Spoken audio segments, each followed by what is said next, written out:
मैं पहले तो प्रार्थना कर रहा हूं, मेरी प्रार्थना सुनो। शंकर जी ने कहा आप प्रार्थना नहीं करेंगे, हम ही प्रार्थना आपकी करेंगे। आप कैसी बात कर रहे हो?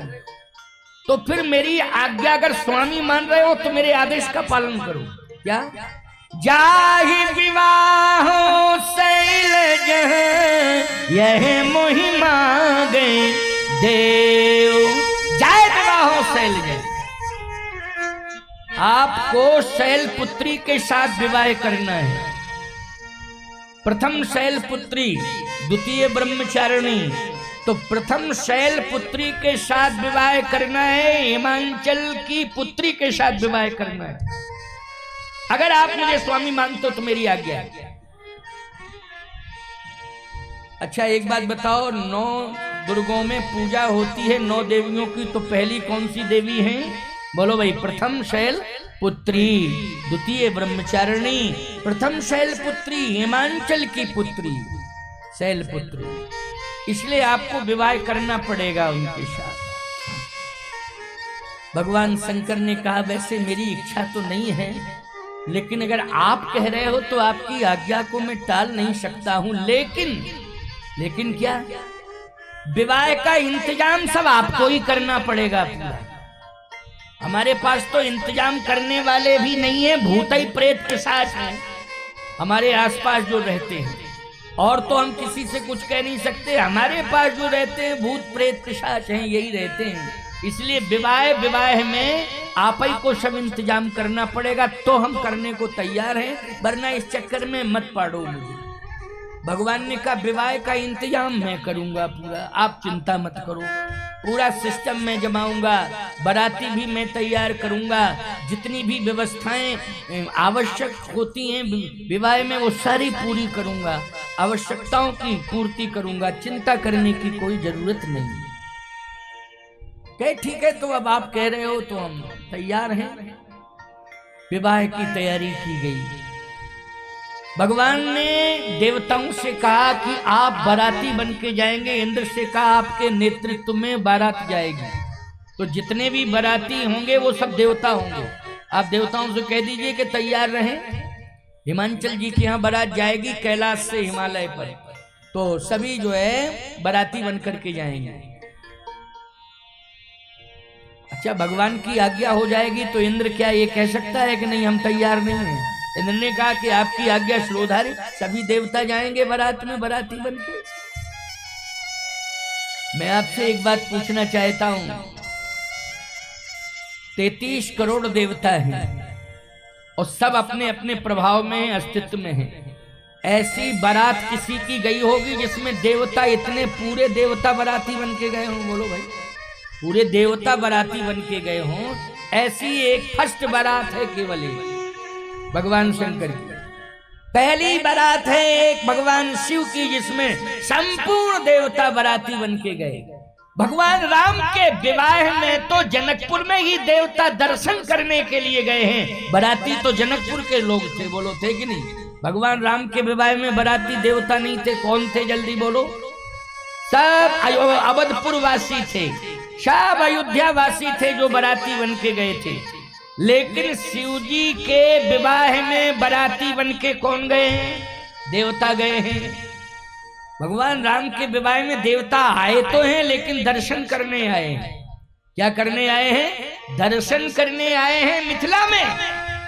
लेकिन बाराती तो अयोध्या से आए थे सब। लेकिन शिव जी के विवाह में डायरेक्ट बाराती आए हैं। कौन? देवता से बाराती बन के जा रहे हैं। नारद जी ने कहा कि महाराज आपकी बात तो शिव जी ने मान ली है, लेकिन एक निवेदन और कर रहा हूं, उसको आप सुन लीजिए। क्या? बदनामी हो जाएगी। क्यों? बोले आप गरुड़ पर बैठ करके जाएं और देवता अपने अपने वाहनों से जाएं, और जो दूल्हा है वो बैल पे बैठ के जावे हैं? तो ये तो बदनामी की बात है। तो क्या किया जाए फिर? कहे इंद्र से कह दो ऐरावत हाथी उतारे, उस हाथी पर बैठ करके शंकर जी जावे। और यदि हाथी नहीं आ सकता है तो आप गरुड़ से कहिए कि गरुड़ पर बैठ करके जावे। गरुड़ से कहिए आप वाहन भेजिए, गरुड़ जी प्रार्थना करें कि आप मेरे ऊपर बैठिए, मैं आपको ले जाऊं। भगवान ने कहा चाहे गरुड़ पर बैठकर चले जाएं, चाहे ऐरावत हाथी पर बैठ के चले जाएं, व्यवस्था कर दी जाएगी, कोई दिक्कत की बात नहीं। भगवान शंकर से जब कहा तो शंकर जी ने कहा नहीं, जाऊंगा तो बैल पे ही बैठ के जाऊंगा, नंदी पर बैठ के जाऊंगा। हमें हाथी नहीं चाहिए, ना हमें गरुड़ चाहिए, हमारा जो परमानेंट वाहन है वही रहेगा। प्राणों से ज्यादा प्यारा है मेरा नंदी। और शिव जी की पूजा करने के बाद अगर नंदी का सम्मान नहीं किया, पूजा नहीं की, तो शंकर जी स्वीकार नहीं करते हैं। इसलिए आप लोग शिव पूजन के बाद नंदी जी का पूजन करते हो कि नहीं करते हो? बोलो भाई, आवश्यक है, नहीं तो शिव जी स्वीकार ही नहीं करते हैं। नंदी को प्राणों से ज्यादा प्यार करते हैं शिव जी। भगवान शंकर ने कहा नहीं, हाथी पर नहीं बैठना है, न गरुड़ पर, मैं तो नंदी पर बैठ के, बैल पर ही बैठ के जाऊंगा। समाचार जब पहुंचा भगवान के पास कि उन्होंने तो जिद कर ली है कि मैं बैठूंगा तो नंदी पर ही बैठूंगा, बैल पर ही बैठ के जाऊंगा, और अगर ज्यादा जिद करोगे तो विवाह कैंसिल, विवाह कैंसिल। बड़ी विडंबना है साहब। भगवान ने कहा कि जाओ शंकर जी से कह दो कि आप नंदी पे बैठ के आवे, कोई दिक्कत की बात नहीं, मैं पहले से पहुंच जाऊंगा, मामला सब संभाल लूंगा, कोई दिक्कत की बात नहीं, नंदी पर ही बैठ के आवे। नारद जी गए, नारद जी ने कहा कि वाहन पास हो गया आपका, नंदी पर ही आप बैठोगे, परमिशन मिल गई है, आप नंदी पर ही सवार होकर जाएंगे। भगवान शंकर ने कहा एक परमिशन और लेके आओ नारद जी। क्या? कि भूत प्रेत पिशाच भी जाएंगे हमारे साथ, क्योंकि इनके बिना हम रह नहीं सकते। अच्छा एक बात बताओ, जिसके घर में बारात आती है वो सबसे पहले गांव के देवी देवताओं से प्रार्थना करता है कि कोई बाधा ना आ पावे, हमारी बेटी की शादी है, कोई बाधा ना आने पावे। ग्राम के देवी देवताओं का पूजन होता है कि नहीं होता है? विवाह, चाहे बेटी का विवाह हो चाहे बेटे का विवाह हो, बोलो देवी देवताओं का पूजन इसलिए होता है क्योंकि किसी भी प्रकार की कोई बाधा ना आने पावे। एक गांव में एक भूत होता है तो पूरा गांव परेशान रहता है। क्यों भाई? एक ही भूत से पूरा गांव परेशान रहता है। कितने प्रकार की पूजाएं करवाते हो भूतों को भगाने के लिए, लेकिन भूतों की बारात आ जाए गांव में तो गांव ही खाली हो जाएगा, पूरा कोई गांव में रहेगा नहीं, पूरा गांव ही खाली हो जाएगा, भूतों की बारात आ जाए। और यहाँ तो शंकर जी भूतों की बारात लेकर के जा रहे हैं। नारद जी से कहा पहले दूसरी परमिशन लेकर के आओ, पहली परमिशन तो हो चुकी है कि नंदी पर बैठ करके जाएंगे, लेकिन भूत हमारे साथ जाएंगे। अगर ये परमिशन मिलती है तब तो विवाह स्वीकार है, नहीं विवाह कैंसिल। भूत सब नाचने लगे, बहुत अच्छा हुआ, कम से कम जिंदगी में एक ही बारात करने को मिल रही है। हमें पूछता कौन है, सब हमको भगाने के चक्कर में ही रहते हैं, लेकिन जिंदगी में एक ही बारात में जाने का सौभाग्य मिल रहा है, यही जीवन की बहुत बड़ी सफलता है। चलो भूत बनना सार्थक हो गया हमारा। भगवान के पास समाचार लेकर के नारद जी पहुंचे। भगवान ने कहा जाओ कह दो भूत प्रेतों को लेकर के अपने साथ चले, कोई दिक्कत नहीं, भगवान तो भगवान ही है ना। भगवान ने कहा कोई बात नहीं, परेशान मत हो, आओ भूतों को लेकर चलो, कोई दिक्कत नहीं। नारद जी गए, नारायण नारायण।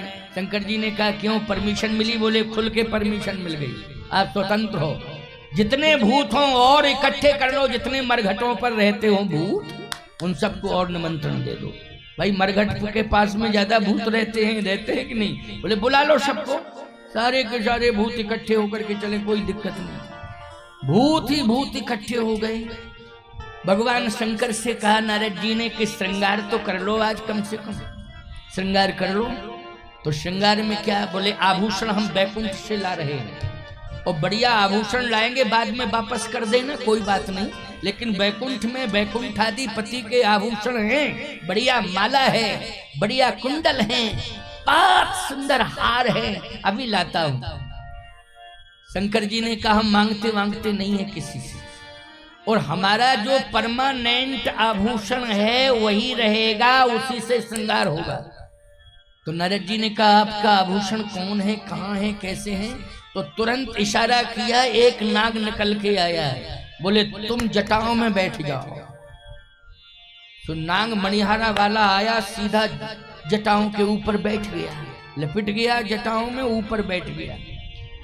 नारद जी ने कहा कि बस एक ही है कि और भी हैं? एक ही खतरनाक है, लेकिन और भी हैं। शंकर जी ने कहा कि एक तो है ही है, अभी बहुत है, अभी श्रृंगार कर रहे हैं, देखते जाओ।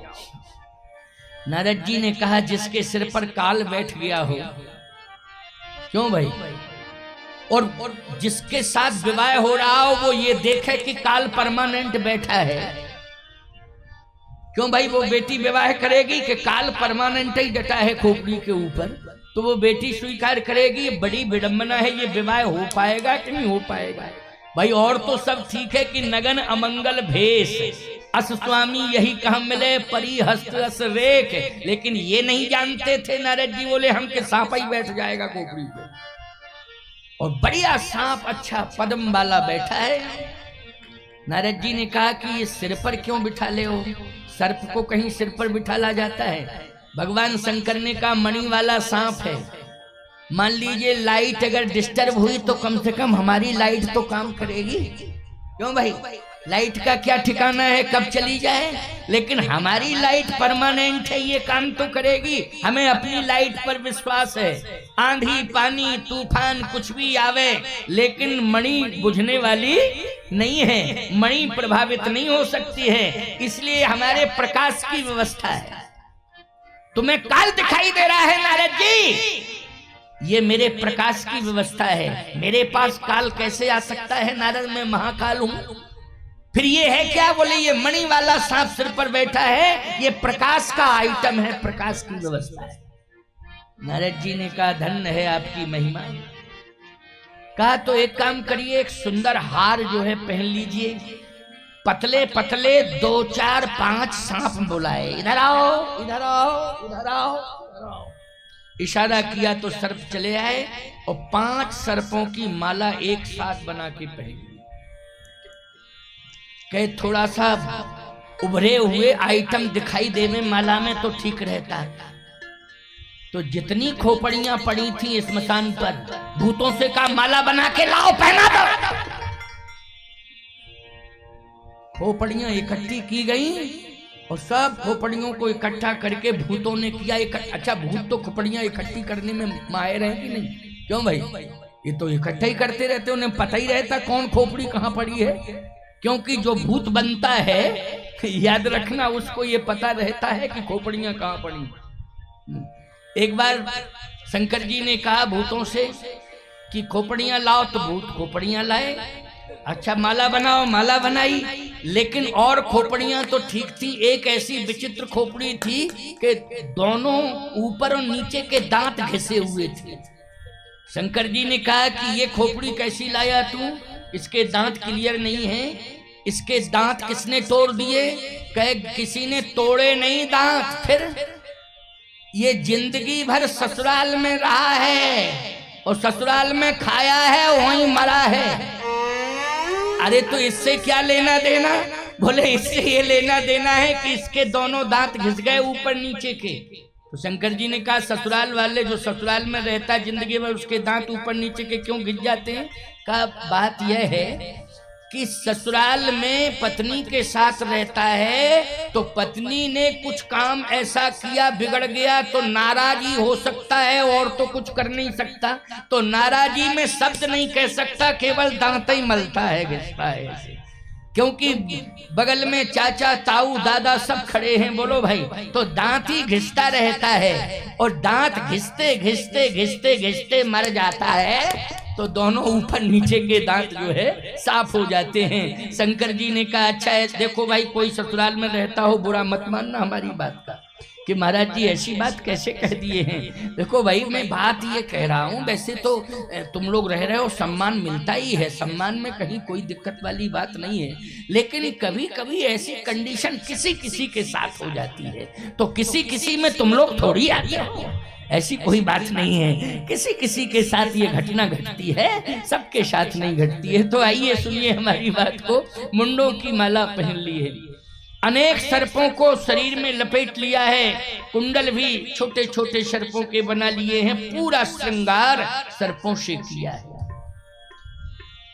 नारद जी ने कहा कि भूत और सर्प ये दोनों ही लोगों को भगाने में बहुत बड़ा सहयोग करते हैं। क्यों भाई, करते हैं कि नहीं करते हैं? जैसे इतने लोग बैठे हो, इतने ही और आ जाएं तो बैठा दिया जाएगा, बैठो बैठो शांति से, और एक सर्प आ जाए तो बोलो भागने के लिए रास्ता खोजोगे कि नहीं खोजोगे? जल्दी बताओ। भागने के लिए रास्ता खोजोगे, सर्प आ गया, सर्प आ गया, सर्प आ गया, बड़ा भय रहता है सर्प से। नारद जी ने कहा कि सर्प ही सर्प शरीर पर हैं, मुंडों की माल है, नंदी पर बैठे हैं। कहे महाराज बैठो चलो, और जैसे ही बैठे तो बैल की पूंछ की तरफ कर लिया मुंह, और बैल के मुंह की तरफ कर ली पीठ। कह रहे नंदी से अब ले चलो। नंदी से कहा ले चलो, नंदी चल दिया। नारद जी ने कहा रुको, आज तो सीधे बैठ जाओ, रोज सीधे बैठते थे, आज शादी कराने जा रहे हो, सीधे नहीं बैठ सकते हो। नारद जी से शंकर जी ने कहा कि मेरी शादी संसार को शिक्षा देने के लिए हो रही है, मैं अपनी सुविधाओं के लिए शादी नहीं कर रहा हूं। एक तो देवताओं की समस्या है, जो तारकासुर नाम का राक्षस है उसके वध के लिए शादी कर रहा हूं, दूसरा संसार को शिक्षा देने के लिए शादी कर रहा हूं। और नारद जी ने कहा इसमें संसार वालों को क्या शिक्षा मिलेगी? भगवान शंकर ने कहा संसार वालों को यही शिक्षा मिलेगी कि संसार वालों मैं जा रहा हूं ससुराल। नंदी का मुंह कहाँ है? बोले ससुराल की तरफ है।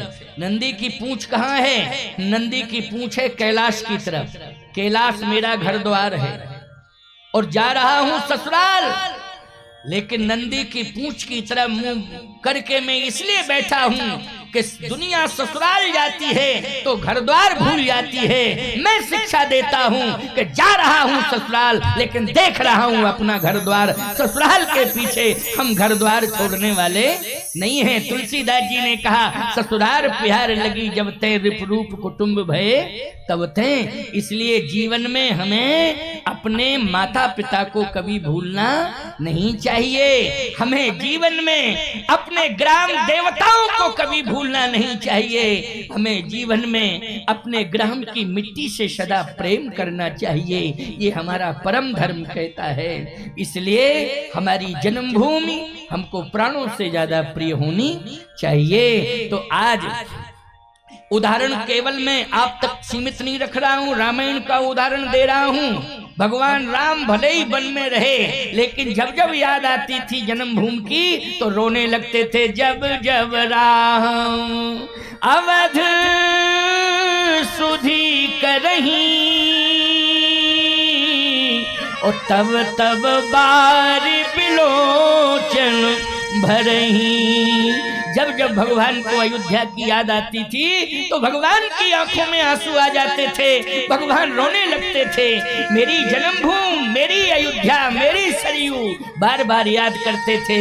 इसलिए ससुराल प्यार लगी जब ते रिपरूप कुटुंब भये तब ते, तुलसीदास जी ने लिखा है। इसलिए हमें घर द्वार से प्रेम करना चाहिए। भगवान शंकर ने कहा मैं भले ही जा रहा हूँ ससुराल, लेकिन घर द्वार देख रहा हूँ, अपना परिवार देख रहा हूँ। अच्छा भैया, जैसे हिमांचल जी के यहाँ पहुंच गए भगवान शंकर, तो हिमांचल जी के राजमहल के आगे स्वागत की तैयारियां होने वाली थी। स्वागत करने के लिए महिलाएं कलश लिए खड़ी थी।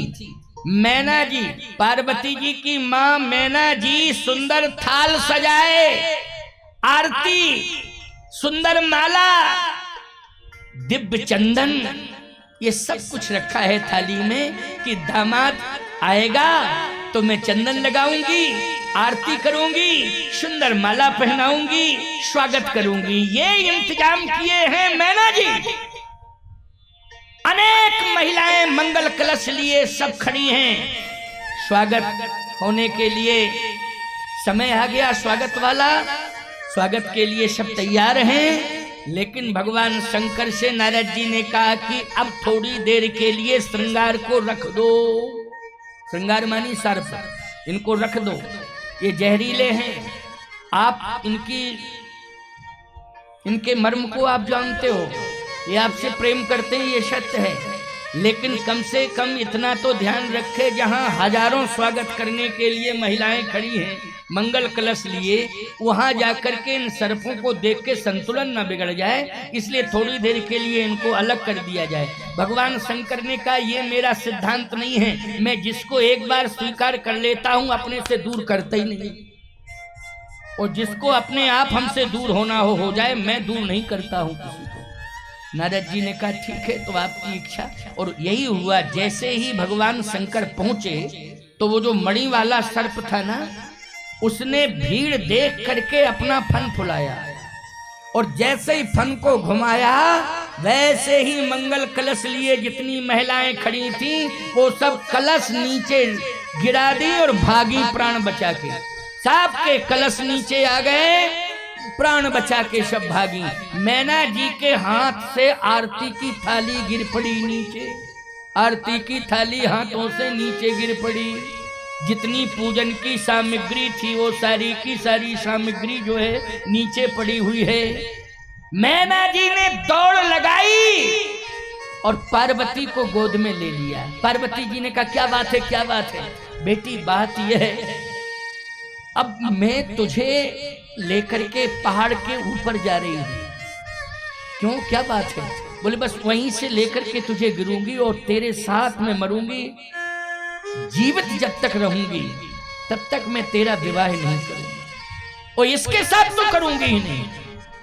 ये बावरा आ गया है, ये पागल आ गया है, पता नहीं किस तरह का भेष है।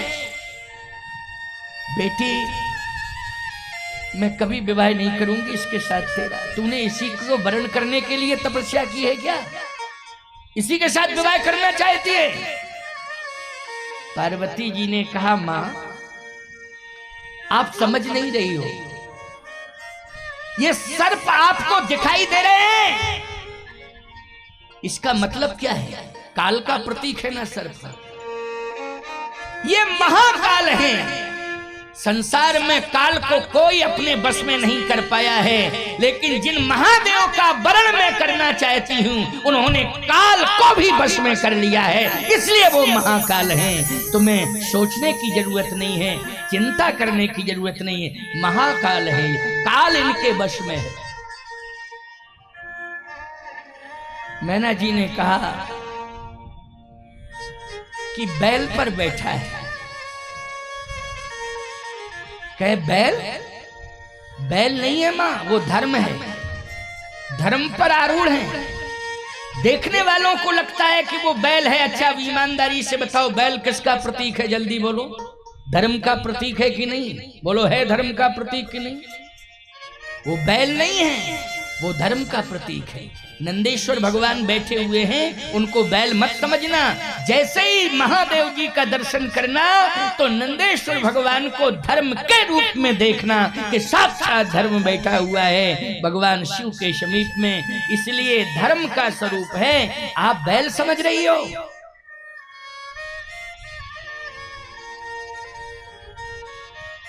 मैना जी ने कहा कि एक बात बताओ पार्वती, निर्वाह तुम कर लोगी इसके साथ?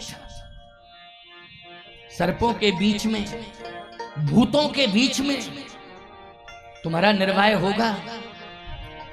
पार्वती जी ने कहा माता जी भूत भविष्य और वर्तमान ये तीनों इनके हाथ में, भूत भविष्य वर्तमान तीनों इनके हाथ में है। ये वो महाशक्ति है। आप केवल भूतों की बात कर रही हो, भविष्य भी इनके हाथ में है, वर्तमान भी इनके हाथ में है। अच्छा बोलो भूत भविष्य वर्तमान तीन काल होते हैं कि नहीं? और तीनों काल महाकाल के अधीन है कि नहीं? भूत भविष्य और वर्तमान ये तीनों काल इनके अधीन हैं। हाथ में क्या लिए हैं? त्रिशूल। बोलो त्रिशूल लिए हैं कि नहीं? और तीन ही प्रकार के शूल होते हैं, दैहिक, दैविक, भौतिक, तापा। राम राज्य का हो नहीं व्यापा। मैं तो कहता हूं ये तीनों ताप त्रिशूल धारण किए हैं भगवान शंकर। इसका मतलब है कि दैहिक, दैविक, भौतिक, इन तीनों तापों के ऊपर किसका अधिकार है? भगवान शिव का अधिकार है। ये तीनों ताप उनके हाथ में रहते हैं, उनके अधीन हैं। त्रिशूल का मतलब है ये तीनों ताप उनके हाथ में सदा रहते हैं। इसलिए ये देव नहीं, महादेव है। केवल संसार में महादेव माँ एक ही है, दूसरा कोई है नहीं। इसलिए तुम सन मिटही विधि के अंका, और मात व्यर्थ जन लेहु कलंका। हे माँ, कलंक लेने की जरूरत नहीं है, व्यर्थ में कलंक मत लो। मैं विवाह तो इन्हीं के साथ करूंगा। नारद जी ने कहा शंकर जी से, अब तो वापस जाओ, हिमालय पर रहने की जरूरत नहीं, अब कैलाश पर जगह है, इसलिए जाओ। हिमालय से तो अब जाओ, कैलाश पर रहना, अब यहाँ कोई गुंजाइश नहीं। शंकर जी ने कहा क्या बात हो गई नारद जी?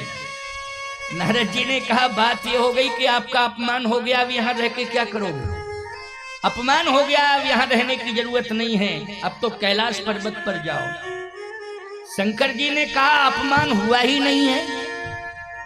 कौन कहता कि मेरा अपमान हुआ है? नारद जी ने कहा मैंने आंखों से देखा कि आपकी सास माता आपका पूजन करने आई थी, आरती उतारना चाहती थी, सुंदर गंगा जल एक पात्र में था, उससे प्रक्षालन करना चाहती थी, माला, सुंदर पुष्पों की माला पहनाना चाहती थी, आपकी दीपक से आरती उतारना चाहती थी, चंदन लगाना चाहती थी आपके मस्तक पर। लेकिन देखो वो चंदन अलग पड़ा है, गंगा जल अलग पड़ा हुआ है, आरती का दीप बुझा हुआ है। ये अपमान नहीं है तो क्या है? ये घोर अपमान है, घोर अपमान है। भगवान शंकर जी ने कहा, भगवान शंकर ने कहा नारद जी अगर आप इसको अपमान मानते हो तो मुझे लगता है कि आप भी भ्रमित हो गए हो। इतने बड़े ज्ञानी होकर के आप अपमान समझ रहे हो मेरा, आप भी भ्रमित हो गए हो।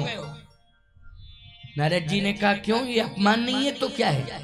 भगवान शंकर ने कहा मेरी सास जैसी विद्वान सास संसार में है ही नहीं। मेरी सास इतनी महान है कि मेरी सास ने मेरा सम्मान किया है, आपको अपमान लग रहा है?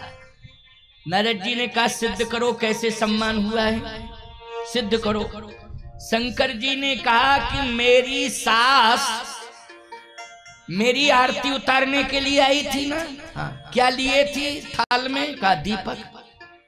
अच्छा आरती क्यों नहीं उतारी? कहा सर्पों के भय के कारण।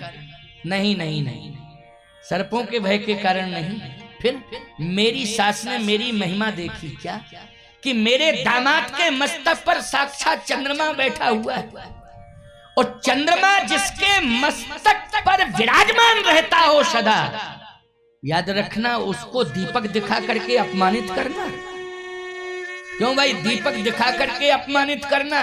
अरे भैया जब चंद्रमा नहीं होता है तब आरती दीपक से उतारी जाती है, लेकिन नाम चंद्रमा का लिया जाता है। चंद्रमा मनुष्यो जातक चक्षु सूर्यो अजायते। तो बोलो भाई दीपक से आरती उतारी जाती है, लेकिन नाम किसका लिया जाता है? नाम लिया जाता है चंद्रमा का।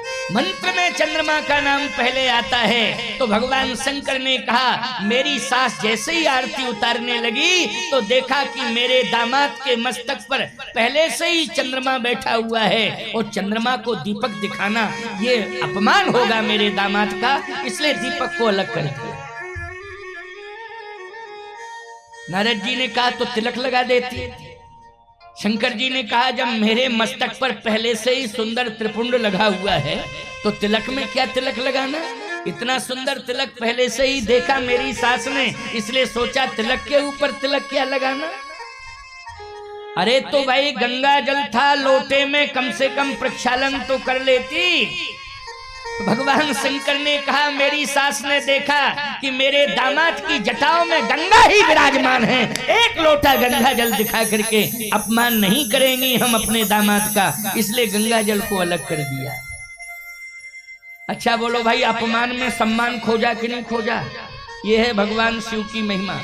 अपमान में भी सम्मान खोज लिया है। आज लोग सम्मान में अपमान खोजते हैं, भगवान शंकर वो हैं कि अपमान में भी सम्मान खोज लेते हैं। उन्होंने कहा मेरी सास ने मेरा सम्मान किया है, कौन कहता है अपमान किया है? नहीं नहीं, महान है मेरी सास, ऐसी सास की मैं भूर भूर प्रशंसा करता हूं। पार्वती जी ने कहा सुन लिया बयान भगवान शंकर का, प्रतिकूलता में भी अनुकूलता का स्वरूप परिलक्षित हो रहा है। वाणी से सुनो, एक एक शब्द सुनो कि प्रतिकूलता में अनुकूलता का साम्राज्य स्थापित कर रहे हैं भगवान शंकर। मां अब रोना नहीं, और हे मां विश्वास नहीं होता है, एक बार विश्वास उठ जाता है कि शायद मेरी बेटी आज ही रो रही है, ससुराल जाके नहीं रोएगी, लेकिन जिंदगी भर बेटी को रोना पड़ता है। लेकिन हे मां आज तू विश्वास कर, तेरी आंखों के आंसू बहुत कीमती हैं। आज मैं तुझे वचन दिलाता हूं, वचन दिलाती हूं, पार्वती जी कह रही हैं, मैं वचन दिलाती हूं और आपको विश्वास दिला रही हूं और बार बार प्रार्थना करके आपसे कह रही हूं कि एक बार भगवान शिव मेरा वरण कर ले तो जिंदगी भर आपको क्या, पिताश्री को क्या, संसार में किसी को रोना ही नहीं पड़ेगा। हमारे पति देव भोले बाबा सबको प्रसन्न करेंगे और मैं सहयोग करूंगी।